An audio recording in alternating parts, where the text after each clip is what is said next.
El género de fantasía nos ha traído historias increíbles en donde a través de una larga aventura nos sumergen en un mundo ficticio lleno de criaturas tanto fantásticas como atemorizantes. Estos últimos no formarían parte de este género si no fuera gracias a los mitos folclóricos tradicionales y las leyendas. A través del tiempo, el género ha ido evolucionando hasta transformarse en aquello que conocemos hoy en día. Sin embargo, las criaturas que vemos en las historias no dejan de compartir el origen y el parecido de aquellos que han sido utilizados en las obras más clásicas. Un ejemplo de esto último son los goblins. Muy buenos días, tardes o noches, hijos e hijas de Madoka. Sean bienvenidos una vez más a un nuevo video en el canal. Yo soy el Sr. K y estás en Anime Zone. En este video exploraremos el trasfondo que hay detrás de la representación del Goblin en la animación y en las películas, y sobre todo, obviamente, en el anime. Así que sin más que comentar, comencemos.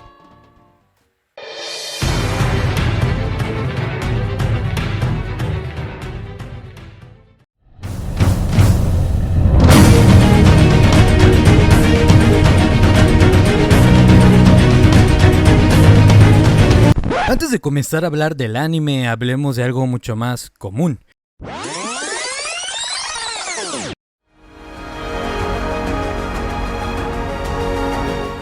El cine occidental ha traído películas sobre goblins que han pasado sin pena ni gloria. Y seamos realistas, ¿quién vería una película sobre duendecillos verdes si no es gore o alguna clase de H? Existen algunas que otras que, si bien han tenido cierta popularidad, el papel del goblin nunca resalta. Esta falta de alcance da pie a que no se estructure una visión de lo que representan o son. Sin embargo, esto no significa que sean pocas las obras donde son usados como elementos para escribir una historia, porque obviamente vienen en el starter pack de fantasía. Una de las primeras series de películas y libros que popularizaron la figura del Goblin como elemento de fantasía fueron aquellas escritas por J.R.R. Tolkien. En El Señor de los Anillos y El Hobbit, los Goblins son representados como criaturas demoníacas que son utilizadas como soldados por los antagonistas. Aquí quiero hacer una observación de lo anterior. En la Tolkipedia se menciona que la palabra orco o trasgo es sinónimo de goblin en el idioma inglés. Sin embargo, si nos vamos a la mitología o a otros universos de fantasía, vemos que los orcos son una especie totalmente diferente de los goblins y los trasgos son una variante cultural de estos mismos. Esto es curioso cuando nos damos cuenta que los orcos escritos por Tolkien fueron descritos por primera vez como goblins. Otra serie de películas y libros que han pseudo popularizado a esta criatura es Harry Potter. Aquí los vemos como seres inteligentes encargados de la economía del mundo mágico y parte importante y crucial de la sociedad, pero conservando una personalidad fuerte y hasta cierto punto individualista y egoísta.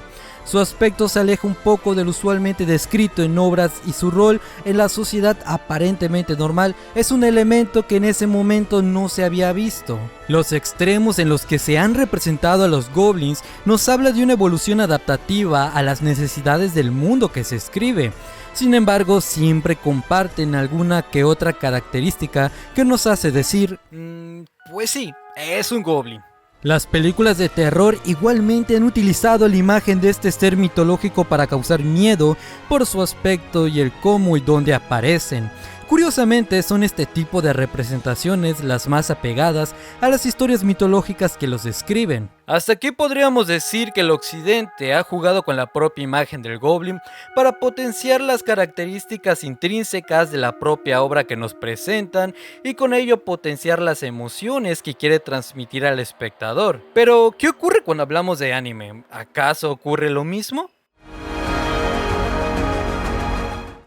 Siguiendo esta misma línea de representación, el anime de Goblin Slayer nos muestra de manera cruda cómo sería el toparse con un goblin en la vida real.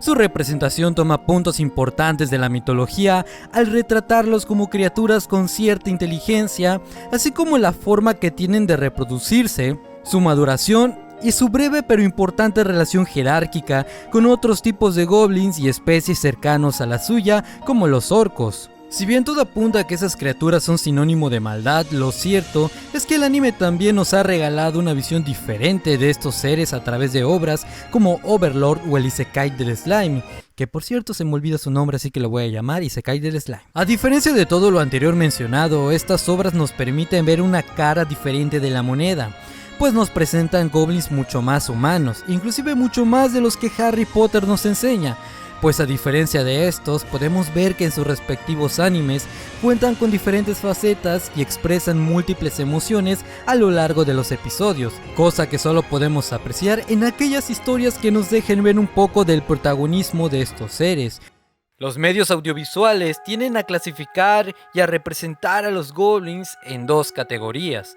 La primera es como esos seres que solo buscan causar dolor y sufrimiento a los demás, y la otra representación se enfoca más en cómo estos seres pueden convivir con otras especies en una sociedad armoniosa sin ningún tipo de problemas. Pero realmente, ¿qué dice la mitología sobre todo esto? ¿Hay algo de cierto en lo que la animación o las películas nos presentan? El goblin es un monstruo del folclore europeo con múltiples representaciones según cada relato y cultura. Sin embargo, son descritos de forma general como pequeñas criaturas de color verde con orejas puntiagudas y rasgos demoníacos que suelen vivir en grandes cavernas y siguiendo esquemas tribales, teniendo un líder que ejerce su poder con violencia.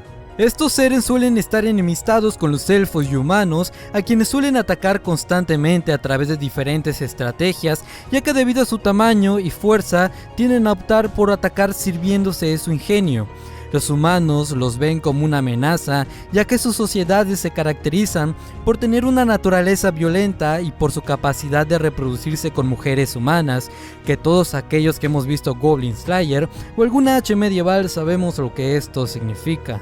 A pesar de todo lo anterior, existen variaciones con diferencias físicas o psicológicas muy marcadas, como es el caso de los Vegets, que son goblins con colmillos y garras, o los Hobgoblins, que son una especie con una altura superior a los goblins comunes, especie que por cierto vemos en el Isekai del Slime.